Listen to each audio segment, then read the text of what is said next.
Imagine a man who has mastered nearly every field of knowledge, holding 14 PhDs. Imagine that same man as a gold medal Olympic decathlete, a tech mogul, and one of the most brilliant inventors on Earth.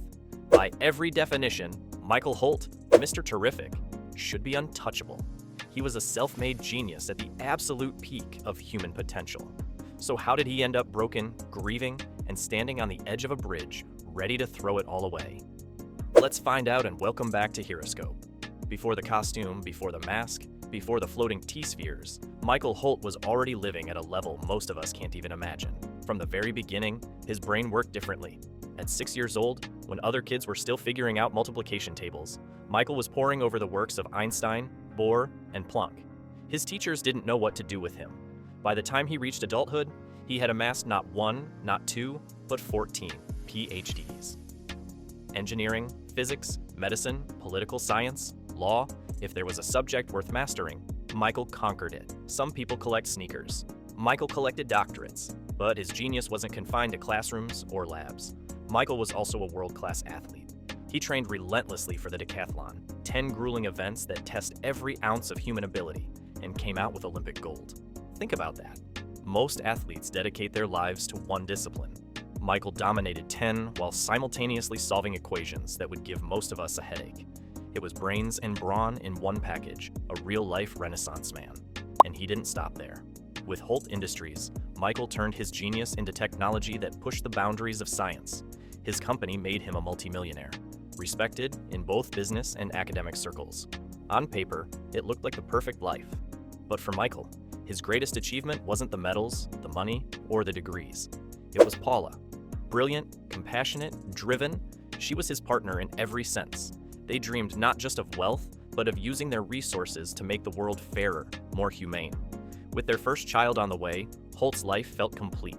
He had reached heights most people would never touch, and he had someone to share it all with. It was a storybook existence, the kind that almost feels too good to be true. And in comics, and in life, moments that perfect rarely last. What comes next isn't triumph or another medal on the wall. It's the storm that would shatter everything Michael had built and force him to find a new purpose. For Michael Holt, life seemed unstoppable. He had genius, wealth, recognition, and a family on the way. It felt like nothing could derail him. But sometimes the cruelest tragedies don't come from supervillains or alien invasions. They come in the form of ordinary, everyday accidents. One night, Paula and their unborn child were gone, taken in a sudden car crash. No warning, no second chance, no problem to solve, just senseless loss. It's hard to overstate what that meant. Here was a man who could solve quantum physics problems before breakfast, who could push his body to Olympic gold, who could outthink and outrun nearly anyone. Yet in that single moment, he was completely powerless. The cruel irony wasn't lost on him. He had built his identity around solving problems, every problem, no matter how impossible. And now he faced the one challenge no genius could ever beat. Death had walked into his life, indifferent to his brilliance. Grief hit Michael like a black hole, swallowing everything. He couldn't escape it. He sold Holt Industries, cutting ties with the empire he and Paula once dreamed would fund global humanitarian work. The projects they planned together, gone. The joy he once found in science and invention, gone. Even the thrill of competition, of pushing himself to new heights, felt meaningless. The man who once saw the world as a playground of puzzles now saw it as a cruel, empty joke. All his achievements, the 14 PhDs, the medals, the millions, meant nothing. In his darkest hours, Michael began to believe that maybe life itself was unfair at its core, that maybe it wasn't worth continuing. Depression isolated him. Friends and colleagues could barely reach him. He withdrew into himself, replaying Paula's absence over and over. It was not anger that consumed him, it was despair. And eventually, despair led him to a bridge. Standing on that ledge, staring into the abyss, Michael Holt decided the world no longer needed him. He was ready to let go. But fate, or perhaps something greater, wasn't ready to let go of him. On a dark night, Michael Holt walked onto a bridge, the weight of his grief pressing down harder than any Olympic barbell ever had. He wasn't thinking about his degrees, his money, or even his victories. He was thinking only of Paula, and the fact that no matter how brilliant he was, he couldn't bring her back. He was ready to end his story. But before he could take that final step, a presence interrupted him. Not a passerby, not a friend, but the Spectre, the literal embodiment of divine vengeance. Imagine being at your lowest point, preparing to end it all, only to be confronted by a glowing spirit in a green cloak whose entire job is to judge souls. Not exactly the intervention most of us would expect. The Spectre told Michael that suicide, too, was a form of self-murder, falling under his grim jurisdiction. Michael, exhausted and broken, didn't fight back. Instead, he poured out his despair. He listed his accomplishments, the 14 PhDs, the medals, the millions, not with pride, but with bitterness. Achievements that once made him the envy of the world now felt like a cruel joke. What good was genius if it couldn't save the only people who mattered? The Spectre didn't condemn him. Instead, he told Michael a story about Terry Sloan, the original Mr. Terrific. Like Holt, Sloan had been a prodigy, a millionaire, a man who mastered every field he touched. And like Holt, he once found life so empty that he considered ending it. But saving someone in need gave him purpose, and from that day on, he lived by a simple, powerful creed: fair play. That story reached Michael in a way nothing else could. It didn't erase his grief, but it reframed it. Paula was gone, but her compassion and humanitarian vision didn't have to be. He could honor her by carrying on, by filling the void Terry Sloan left behind. On that bridge, Michael Holt made a choice. He stepped back, not away. He decided that his story wasn't over. He would channel his pain into something larger. He would become the new Mr. Terrific. Now, this feels like one of the most moving origin stories in comics. Not about magic or alien gifts, but about grief, loss, and resilience. If you're hooked, hit subscribe and ring the bell, because next we'll look at how Holt became one of the most unique heroes in the DC universe. When Michael Holt chose to become Mr. Terrific, he wasn't simply putting on a mask. He was rewriting the purpose of his life. His new costume bore fair play boldly across the sleeves, a tribute to Terry Sloan and a constant reminder that this second chance wasn't about fame, but about fairness. For Holt, it meant channeling grief into justice. Unlike many heroes, Michael had no superpowers. His brain and his inventions were his arsenal. His crowning achievement was the T-Spheres, small floating orbs of artificial intelligence linked directly to his mind. These weren't gadgets, they were an extension of him.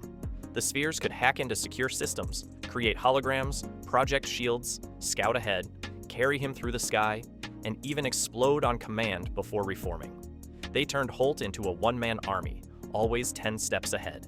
To complement them, he created T-Mask. This sleek piece of tech rendered him invisible to all electronic surveillance. To cameras, radars, and sensors, Mr. Terrific simply didn't exist. He became a ghost in a digital world, slipping past defenses that would stop other heroes cold. And he wasn't just brains. Holt was still an Olympic champion and a master martial artist with multiple black belts.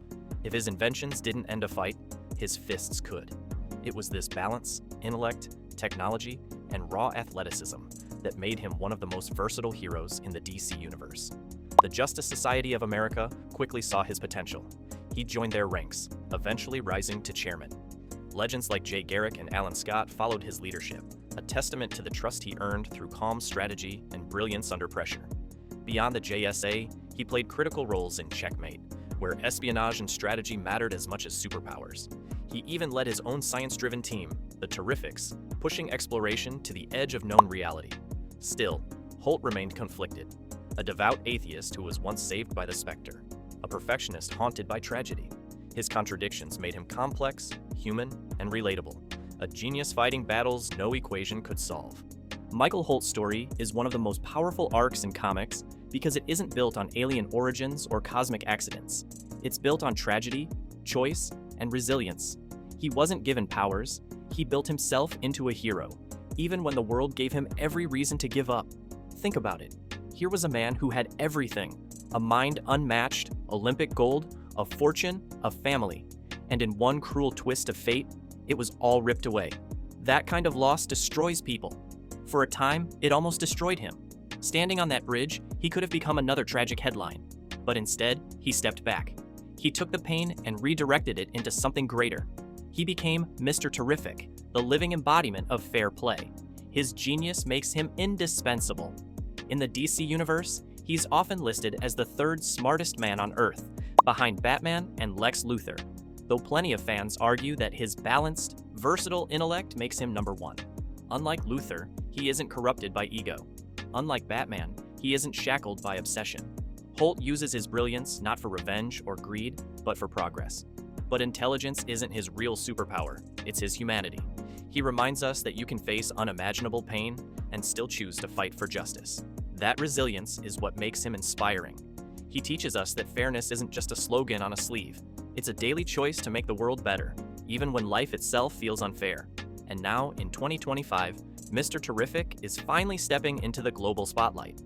Actor Eddie Gathegi will bring him to life in James Gunn's Superman, giving millions their first glimpse of a hero who has been inspiring readers for decades. For many, Michael Holt won't just be the smartest man in the DC universe, he'll be the most relatable. From tragedy to triumph, Mr. Terrific proves that being human can be the greatest superpower of all. So what makes Mr. Terrific stand out to you? His genius? His tragedy? Or his unshakable code of fair play? Drop your thoughts in the comments. And don't forget to like, subscribe, and hit the bell. Because here on Heroscope, we bring you the untold stories of heroes who prove that sometimes being human is the greatest power of all.